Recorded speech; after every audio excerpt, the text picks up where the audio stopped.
정치권은 총선 체제에 막을 내리고 21대 국회를 준비하고 있습니다. 더불어민주당과 미래통합당, 오늘 선대위 간판을 내렸습니다.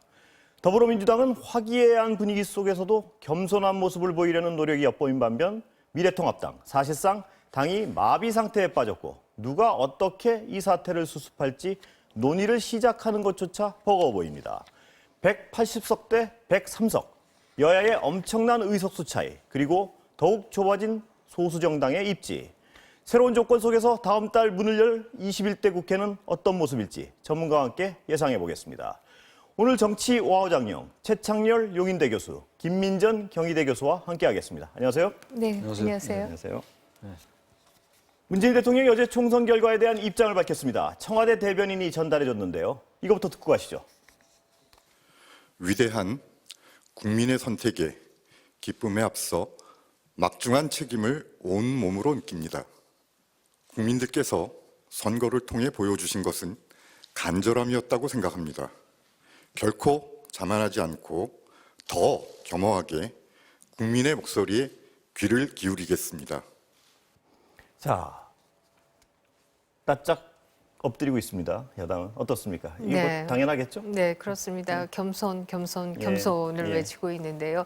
아마 여당으로서는 그 경험이 아마 기억나고 있을 겁니다. 2004년 열린우리당이 그야말로 과반 의석을 획득했습니다만은 2006년 선거에서는 이번에 그 통합당이 얻은 의석 정도보다 더 못한 의석을 얻어서 정말 괴멸적인 패배를 했고요. 또 2007년에 이 때문에 열린우리당이 결국 문을 닫게 되었습니다. 아마 이 경험 때문이라도 더욱더 겸손해야 한다라고 아마 주장하고 있는 것이 아닌가 이런 생각이 들고요. 저의 바람을 덧붙인다라고 한다면 결국 원내 절대 과반 의석을 얻었기 때문에 결국 책임 정치를 할 수밖에 없는 것이 아니냐. 또 더불어서 얘기한다라고 한다면 포용 정치를 해야 한다. 그래야 성공하는 정당이 되지 않을까 하는 생각이 듭니다. 어떻습니까, 교수님? 겸손, 당장은 겸손이 최선의 방책이겠죠? 이게 어떻습니까? 단순 과반이 아니라 180석이잖아요. 예. 지금 우리 김 교수님이 괴멸적 패배라는 말씀하시는 저도 마찬가지로 괴멸적 참패를 했단 말이에요. 예.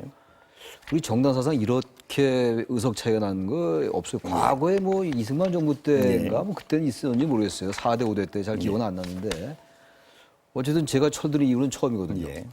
그렇다면 이런 상황을 일상적인 정치 문법으로 대하면 안 될 것 같은 생각이 들어요. 집권 세력으로서. 이게 단순하게 어떤 사안이 왔을 때 다들 얘기하는 거 아닙니까? 개헌을 빼놓고 다 할 수 있다.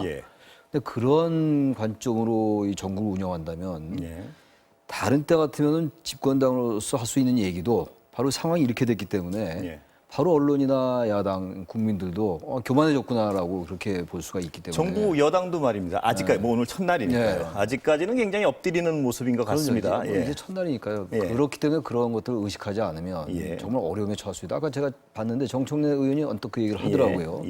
그런 것들이 한 달, 두 달까지는 갈지 모르겠는데 이게 권력의 속성이라는 게 있지 않습니까? 그걸 계속 부단하게 성찰하고 돌아보지 않으면 선거는 곧 다가와요 또 2년 후에 지방선거 있고 대선이 있기 때문에 권력을 가진 입장에서 볼 때 그런 것들을 정말로 천착해야 된다. 근데 야당으로서는 극소수 야당으로서는 어떤 쟁점 사안에 대해서 더 극렬하게 저항할 수밖에 없을 텐데요. 그럴 때도 무조건 포용해야 되는 건가요, 여당으로서는? 그거야 이제 정치력이죠. 그러니까 이제 야당도 많이 변해야 돼요. 과거에 야당의 문법이 실패한 거 아닙니까? 이렇게 완벽하게. 여러 가지 요인이 있고 말씀을 나누겠습니다만 제1야당도 의석이 적다고 해서 지나치게 위축될 필요도 없는 것이고 100석이면 적은 의석도 아니에요. 싸울 수 있는 의석이기 때문에 합리적으로 해라. 이제 정말 의회 정치로 돌아와라. 그런 말씀 드리고 싶습니다.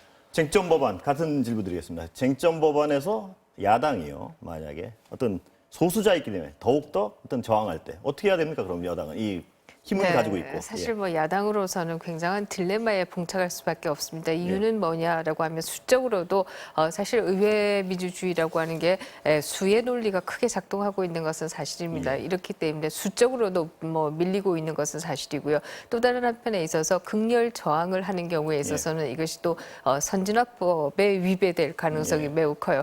그렇기 때문에 극렬 저항을 하기도 힘들고 그렇다고 해서 수적으로도 밀리는 경우가 많기 때문에 야당 여당으로서는 굉장한 딜레마에 봉착해 있다 이렇게 얘기 드릴 수가 있고요.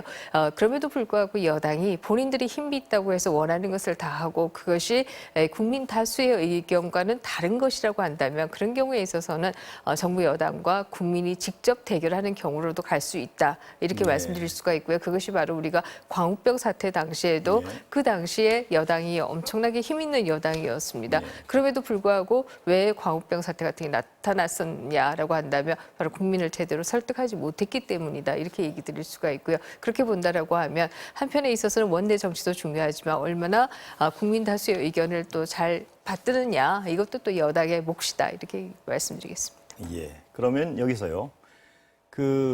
정치권 소식 리포트 잠깐 보고 가겠습니다. 4.15 총선에서 압승을 거둔 더불어민주당은 오늘 선대위 해단식에서 재난지원금 전국민 지급 등 코로나 대책 마련을 위해 여야가 빨리 만나야 한다고 강조했습니다. 미래통합당은 국민이 준 회초리를 달게 받겠다면서 재창당에 가까운 쇄신 작업을 하겠다 이렇게 밝혔습니다. 조재영 기자입니다. 더불어민주당과 더불어시민당은 오늘 오전 서울 동작구 국립서울현충원을 참배한 뒤 여의도 당사에서 선거대책위원회 해단식을 열었습니다. 이해찬 대표는 4.15 총선 압승과 관련해 국민이 주신 의석에는 그만큼의 책임이 따른다고 강조했습니다. 무엇보다도 코로나19 국난의 완전한 극복과 경제 위기를 조기에 안정시키는 것이 급선무입니다. 이 대표는 긴급재난지원금을 전 국민에 지급한다는 약속도 최대한 신속하게 실행해야 한다고 밝혔습니다. 이인영 원내대표 역시 총선은 끝났지만 훨씬 중요한 코로나 경제전쟁이 시작됐다면서 추경안 심사 등을 위해 정치권이 긴급하게 움직여야 한다고 말했습니다. 그러면서 여야가 하루라도 빨리 만나야 한다며 미래통합당 지도부에 조속한 응답을 요청한다고 밝혔습니다. 미래통합당도 오늘 해단식을 열고 선거대책위원회 활동을 종료했습니다. 황교안 전 대표가 사퇴한 뒤 당대표 권한대행을 맡은 심재철 원내대표는 표로 보여준 국민의 뜻을 겸허히 받들겠다고 말했습니다. 유능한 대안 세력이라는 믿음을 주지 못했고 국민 다수의 열망이었던 보수 대통합도 미진했다고 총선 패인을 분석했습니다. 보수 우파로서의 가치와 품격도 놓친 측면이 있습니다. 국민들께서 주신 회초리를 달게 받겠습니다. 심 원내대표는 선거를 앞두고 보수 통합을 급히 이루면서 마무리하지 못한 체질 개선을 확실히 매듭지을 것이라며 재창당에 버금가는 쇄신 작업에 나서겠다고 밝혔습니다. MBC 뉴스 조재영입니다. 압승을 거둔 더불어민주당 표정 잠깐 볼까요? 국민 여러분께서는 저희에게 기대 이상의 의석을 주시면서 저희가 감당할 수 있는 최대한의 책임도 안겨주셨습니다. 국민 여러분의 지엄한 명령을 무겁게 받아들입니다.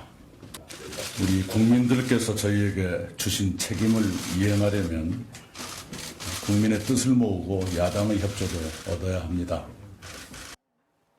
자, 엄청난 어떤 힘을 가진 거대 여당인데요. 포스트 이해찬 누가 끌어가냐에 따라서 굉장히 다를 수도 있습니다. 지도력이 어떻습니까? 네, 과연 어떤 분들이 이제 등장하게 될지는 결국 뭐 당 내에 당심이 결정하지 않을까 이런 생각을 하는데요. 제가 뭐 그 바람직한 대표상으로 얘기 드린다라고 하면은 이분이 좀 더 앞에서 말씀드린 것처럼 포용적인 그런 자세를 가진 분이었으면 좋겠다라는 생각을 합니다. 소위 그 지금 민주당이 180석 이상의 의석을 가졌습니다만은 한 석을 가진 것이나 마찬가지가 아니냐 이런 지적을 하시는 분들도 있습니다. 그것은 뭐냐라고 한다면 친문의 이데올로기의 성격이 굉장히 비슷한 분들이 다 구성되어 있는 것이 아닌가. 완전한 교수님 사견에 의하면 누가 가장 어울리십니까? 지금 차기 제 사견요? 예. 글쎄요. 제가 특별히 사견을 가진 것은 없고요. 그렇기 때문에 제가 계속 포용을 말씀드린 이유는 바로 그것 때문이다라는 그러니까 포용을 할 만한 분이 어느 분일까요? 교수님 사견에 글쎄요. 제가 이런 말씀을 뭐 드리는 것이 딱히. 알겠습니다. 그래서 어떠십니까? 그 차기 주자에 대해 대선 주자 말고요. 대선 당대표 뭐 당권 말씀하시는데 여러 명은 있는 것 같아요. 지금 이제 선수가 많이 높아졌잖아요. 우원식, 우상호 이런 분들도 근데 언론에 나온 얘기들인데 아무튼 그쪽에서 나올 가능성이 큰 것 같아요. 이른바 86세대라는 그 그룹. 어떤 지도력이 필요할 때라고 생각하십니까? 뭐 앞서 말씀하신 것처럼 역시 포용의 지도력인 것 같아요. 그리고 예. 지금 180석이라는 건 너무 무거워요. 지금 이낙연 당선인이죠. 이제 당선인 얘기처럼 이 150석, 60석쯤 되면 그냥 과반 획득한 거니까 예. 여소야대를 피했다. 뭐 이렇게 보면 되는 거예요. 예, 많이 예. 썼으니까. 예. 아까 말씀하신 17대, 18대, 19대 다 152석, 153석, 152석 이랬단 말이에요. 예. 근데 그 정도 되면 그냥 뭐 이겼구나. 뭐 코로나19 때문에 이겼구나 이렇게 예. 볼 수 있는데 이게 180석이란 말이에요, 예. 지금. 이제 180석이면 뭐 아까 얘기처럼 뭐 다 하는 거예요. 개헌 빼놓고. 예. 근데 이게 정치는 또 그게 아니지 않습니까? 예. 당 상대가 있는 것이고 야당도 103표를 받았어요. 어쨌든 간에. 예. 그렇다면 이거를 어떻게 포용하고 어떻게 겸손할 것인가? 예. 그게 정치력이고 실력인 것 같아요. 예. 이제 이게 그 내부의 실력자 그룹들이 이제 상당히 자신들의 정책 야심도 있을 거고 예. 말이죠. 권력 내부에서 견제도 작동할 것이고 예. 또 친문과 비문 간의 역학구도 같은 것도 작동할 예. 거예요. 그러다 보면 자신들도 모르게 야당을 자꾸만 배관시하게 될 수가 있어요. 일부러 의도적으로 그런 건 예. 아니라도. 그게 권력의 속성 아닙니까? 예. 그럼 교수님 보시기엔 같은 질문 아까 드려보겠습니다. 예. 어느 분이 차기 지도부를 이끌으셔야지 도움이 될까요? 그래서 제가 뭐 그분들과 이렇게 개인적으로 친하지 예. 않기 때문에 객관적으로 보실 때. 객관적으로 개인적으로 친하면 이제 그분 얘기를 좀 하겠는데 저렇게 뭐 예. 이렇게 사석에서 한 분이 없어서 예. 과거엔 그런 분이 좀 있었는데 예, 예. 그 86에는 별로 없어요. 예. 근데 제가 딱히 뭐라고 말씀 못 드릴 것 같습니다. 알겠습니다. 다음 기회에 좀 친해진다면 말씀드리겠습니다. 알겠습니다. 미래통합당도 선대위 해단식을 했는데 정말 침통한 분위기였습니다. 잠시 듣고 갈까요? 국민들께서 주신 회초리를 달게 받겠습니다. 이와 함께 이번 선거에서 국민들께서 보여주신 우리 당에 대한 애정, 성원도 잊지 않겠습니다. 표로 보여주신 국민의 뜻을 겸허히 받들겠습니다. 지난 시간 되돌아보며 부족한 부분을 살피고 또 살피겠습니다.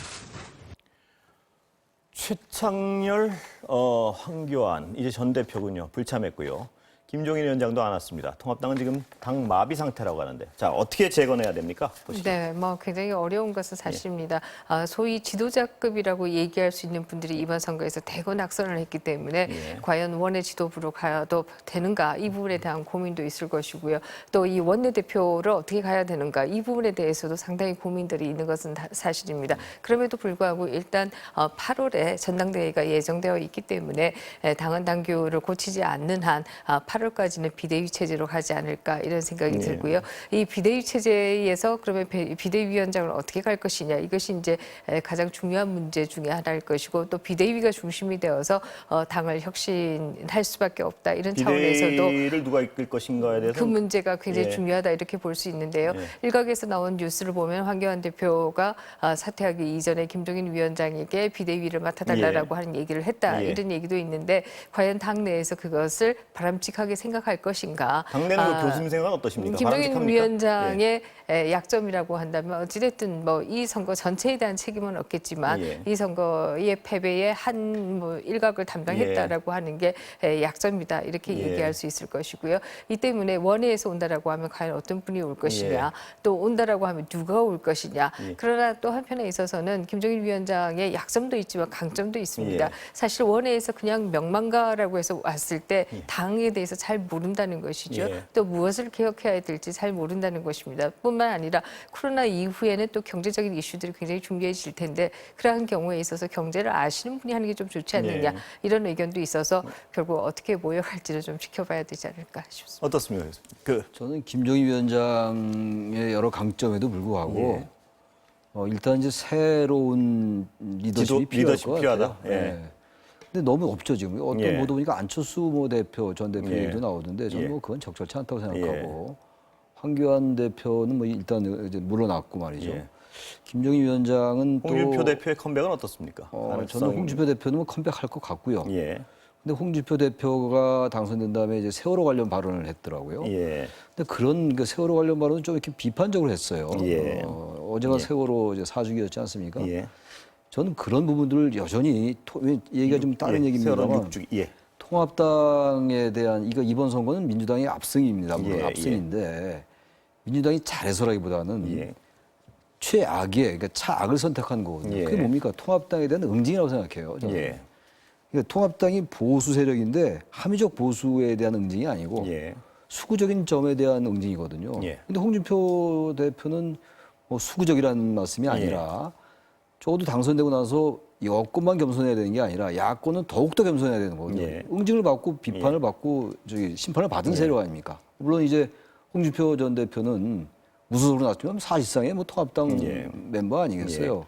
그런 세월호에 대해서 그런 말을 하면은 그런 분이 당에 들어와서 또 올드한 모습을 보이고 시대착오적인 발언하고 또 이렇게 되면 국민은 여전히 저래서 통합당 안 돼 이럴 거 아니겠어요. 근데 그런 문제는 점을 조심해야 된다는 거예요. 뚜렷이 다음 세대를 이끌 지도자가 보이지 않는다는데 없죠. 그게 이제 앞서 우리 김 교수 예. 말씀처럼 그래서 홍준표 전 대표에게 무게가 좀 실리는 것 있는 같은데. 건데요. 예. 저는 아까 쇄신 이런 얘기 했지 않습니까? 예. 심재철 원내대표가. 예. 이건 쇄신으로만 될 일이 아니거든요. 항상 선거에 지금 쇄신하고 비대위 만들지 않습니까? 예. 이건 우리가 항상 기억해야 될 게 특히 통합당 등 보수 세력이 기억해야 될 게 180석을 줬다는 거 이거 우리가 예측 못한 거 아닙니까? 민주당의 승리를 예측한 사람은 많은데 저도 사실은 민주당이 승리할 거라는 생각을 했어요. 예.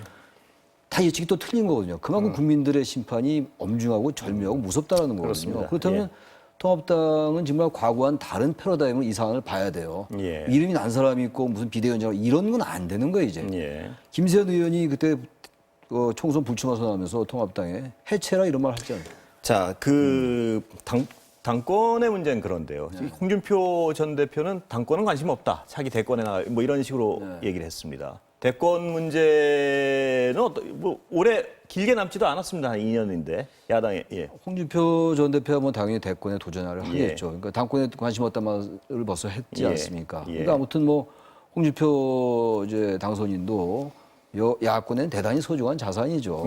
대선에 출마도 했었고 나름 표도 가지고 있고 말이죠. 그러나 그것만 가지고는 안 되잖아요. 그래서 이제 보수가 정말 새롭게 태어나야 돼요. 아스팔트 우파라는 거, 뭐 자유 우파 그 개념도 확실하게 설정을 하고 그렇게 가야 뭔가 운동장이 평평해지지 않을까라는 생각이 듭니다. 네. 어떻습니까? 사실 뭐 민주당이 2004년 선거에서 이기고 난 이후 2006년부터 내리 2010 그야말로 6년까지 계속해서 지지 않았습니까? 이때 민주당에서 많이 나온 얘기가 우리는 뼈를 너무 갈아서 뼈가 없다. 이런 얘기가 나오기도 했었는데요. 이제는 그야말로 통합당이 이제는 좀 뼈가 없어질 정도로 뼈를 갈아야 되는 것이 아닌가. 그 정도로 쇄신해야 되는 것이 아닌가. 이런 생각을 하고요. 통합민주당과 관련해서 지금 홍 홍준표 의원이 이제 당선되었다라고 하는 얘기를 했었는데요. 사실 뭐 거기도 한계가 많은 것은 사실 아니겠습니까? 지난 지방선거의 경우 대표로서 이끌었지만 결국 참패를 했던 경험이 있다 이렇게 본다라고 한다면 지도자급이 다 사라진 가운데서 혼자 당선되었다라고 해서 이제 뭐 모든 것이 내 차례다 이런 입장으로 간다라고 한다면 이 당은 더욱더 괴멸될 수밖에 없다 이런 얘기를 드릴 수 있고요. 제가 꼭 좀 얘기 드리고 싶은 것은 미국 같은 경우에 루즈벨트 대통령이 3선에 성공하고요. 그리고 그를 이어서 민주당이 트럼프가 아니라 트루만까지 4번의 대선에서 다 이기는데요. 이때 공화당이 취한 전략은 결국 외부에서 누구도 반대할 수 없는 인물을 영입했다라고 하는 것이고 그분이 바로 아이젠하워고 그를 통해서 성공했다는 점을 저는 통합당이 좀 기억을 해야 되지 않을까. 그 말씀 좀 직설적으로 하면 지금 있는 분들 말고 딴 분이 와야 된다 이렇게 해석하면 그 정도로 문호를 열고 찾아야 되지 그러지 않고 지금 내에서 그냥 이분들 중에서 조금 나은 분 뭐 이렇게 간다라고 한다면 또 이분들 중에 고르면 필패다. 그럴 이렇게. 가능성이 매우 크다고 봅니다. 예. 다른 말씀 여쭤보겠습니다. 180석. 그러니까 민주당 여당 단독으로 180석이면 뭐 어제 오늘 계속 나온 얘기지만 어마어마한 압도적인 숫자인데요. 뭘 해야 됩니까? 이 힘을 가지고 여당. 사실 뭐 가장 중요한 것은 결국은 그 여당이 가장 중요한 것은 경제적인 성적표다 이렇게 얘기할 수 있고요. 우리가 코로나 사태를 거치면서 전 세계가 코로나 이후 경제가 굉장한 침체에 빠질 것이다 이렇게 예상을 하고 있는데요. 그 침체를 우리가 직접적으로 아직까지 느낀 바는 없지만 그것이 우리에게 과연 닥쳐올지 않을지 뭐 그것은 잘 모르겠습니다만 그 부분에 대한 대책이 어떻게 될 것이냐 저는 그것이 가장 중요한 것이 아닐까 이런 생각을 하고요.